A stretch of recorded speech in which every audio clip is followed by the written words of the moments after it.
Hello everybody, this is TCAT from TCAT's Deep Vinyl Tracks again. Just doing another contest entry. This entry is for Glen Kellaway from the Basements channel. Glen is a fellow Canadian, and he's currently down in the States, vacationing I guess, or visiting the States. But he wanted to do a contest to push towards 1,000 subscribers, which he seems to quickly be getting there. He's doing a contest where you have to show 5 progressive rock albums that you have. Now, I'm really excited about this one because progressive rock is my favorite genre out of all of them. I have a lot of progressive rock albums, and it was really kind of hard for me to decide which ones to show. You only need to show, I think, either 4 or 5. I'll leave a link in the bottom so you can go over and check out his rules. But, of course, I could only narrow it down to 8. So he told me that was fine, that it's not a problem. He likes to see what people have out there. So I'll go through these and maybe show you some bands you may have never heard of. Show you other bands that you have heard of, and maybe talk about them a little bit. This first album is from a band called True Myth. Now, True Myth is a Canadian progressive rock band from out of London, Ontario, which is only an hour away from here. The nice thing about this particular album is it is the first record in Canada to be digitally recorded. That holds its distinction, but unfortunately this band has gone pretty much unnoticed in the States and in Canada both. But they do hold the distinction of being the first digitally recorded album in Canada. Now, this particular album has 7 tracks on it. The interesting thing is, when I found this album, I bought it completely blind. Had no idea what they sounded like, didn't know they were progressive. Ended up looking them up later and finding out that they are. It is the first digitally recorded album, and that they are progressive. Good band. I enjoy this album. It's not really what you would call progressive music that's hard to listen to. It's really easy to like, and that's something that you don't see very often. So it was one that I was happy to find when I found it, and happy to find out what its history was. So, True Myth. Be on the lookout for that one. Another one I'd like to show, I showed this band a week or so ago in another video. Called them a progressive folk band, which they are. They're centered around Renaissance folk. The name of the band is Blondell. The actual name is The Amazing Blondell. This particular album is just simply called Blondell. As you can see, it's a little worn from age, but this color tends to get rubbed off quite easily, so it's good to have it protected. But this was actually the first album I heard from them. Very good album. Very nice acoustic sound with a lot of the Renaissance style instruments, and it's progressive enough to be considered a progressive folk band. That's the Island label that it's on. So again, look for these. I know these albums are around from time to time. I see them. Make sure there's some of their earlier albums, not their later albums, because they did tend to go more in a popular soft rock sound as they progressed along, unfortunately, and so their earlier albums are the best. Now, somebody along the way asked if Frank Zappa was progressive. Yes, he is definitely progressive. So, how do you define what progressive is? That's really a tough question. And just like any other genre, it kind of rests in the mind of the listener. I consider Frank Zappa um, one of the best musicians ever, and I also consider him as being progressive, kind of more of an avant prog uh, musician. But he also does a lot of jazz fusion and classical music. He's done it all. He's got quite a wide discography, and this is one of his albums, Ship Arriving Too Late to Save a Drowning Witch. Now, the weird name of this album comes off of this drawing that I believe his daughter made, and he thought it was quite hilarious, so he used it as an album cover. That's what this picture is supposed to be. Here's the ship, here's the witch's hat, this is the ocean, in case you didn't catch that. Inside, the inner sleeve has a letter from Frank Zappa on it, and this one is on the Epic label. I believe it might be a first print. I'm not exactly sure, to tell you the truth, but it is one of the earlier ones if it's not first. So a little bizarre.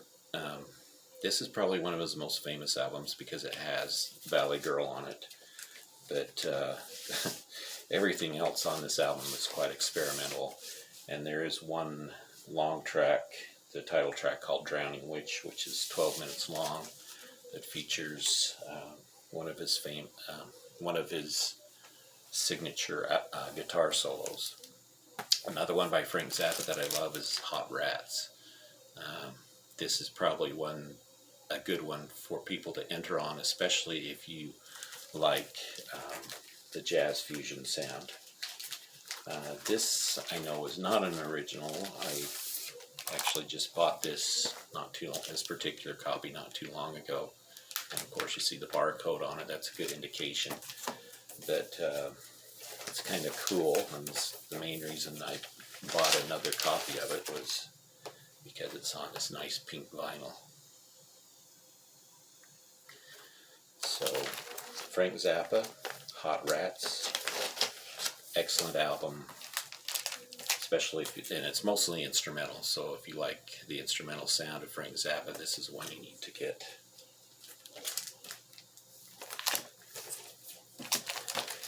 Next, I'd like to show a record from a band that a lot of people would probably be shocked to find out that they are considered progressive, and they have been considered progressive by several different online progressive rock sites. This particular band is known as Talk Talk. Now, most of you know Talk Talk is an 80s band that played new wave music. And of course, their most popular album and song is considered new wave. As they continued on, they really started to bring out their love of progressive music in their music, and they are actually one band that brought about the idea of minimalism in music and stretched its boundaries. This particular one is on EMI America. Now, this album here, the Color of Spring is what it's called, is their transition album, where they were transitioning from new wave to ambient progressive. So you get a little bit of both in this. Every album they put out after this is more along the progressive side of their music. Everything recorded before this is more on the new wave style. So I think you'd be pretty shocked or pretty amazed to hear some of their later albums like this one. So, Talk Talk, yes, it is progressive.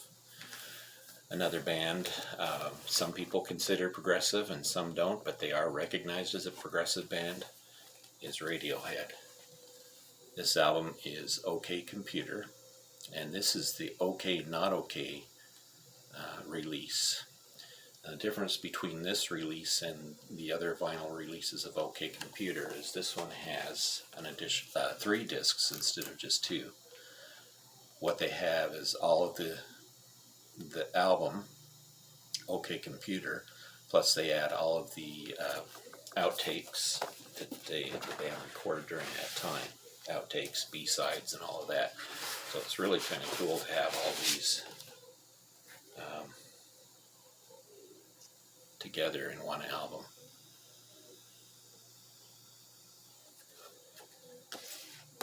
And they got some really cool inner sleeves. Like I said, this is a 3-disc set, so it's a kind of a tri-fold inner sleeve. There's one, and there's the other. There's the other trifold. And then each album is housed inside each different separate folder, separate section of the trifold. So, pretty cool.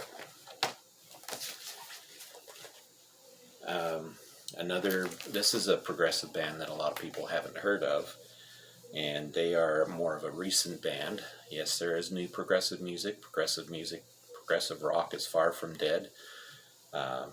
There are lots and lots of bands out there, including, of course, Porcupine Tree, which everybody knows. But this is a band that is just as good as Porcupine Tree, has their own distinct style, and is a heavy progressive sound, which falls under the same genre as Porcupine Tree. Their name is The Deer Hunter. This album is amazing. In fact, you notice down here it says Act 3. There are 6 albums, so 6 acts under this particular concept, I guess you would call it. Act 3 is called Life and Death. Unfortunately, this is the only one on vinyl that I have, and I was quite lucky to get it. It showed up in the store that I managed back in 2000 something. I don't remember the exact year, but it was in the 2000s. And it's on white vinyl. You can see the labels are pretty plain. But around the center, in very small print, you can see the titles of the songs. But this album is amazing. Just all of the Deer Hunter's music is quite amazing.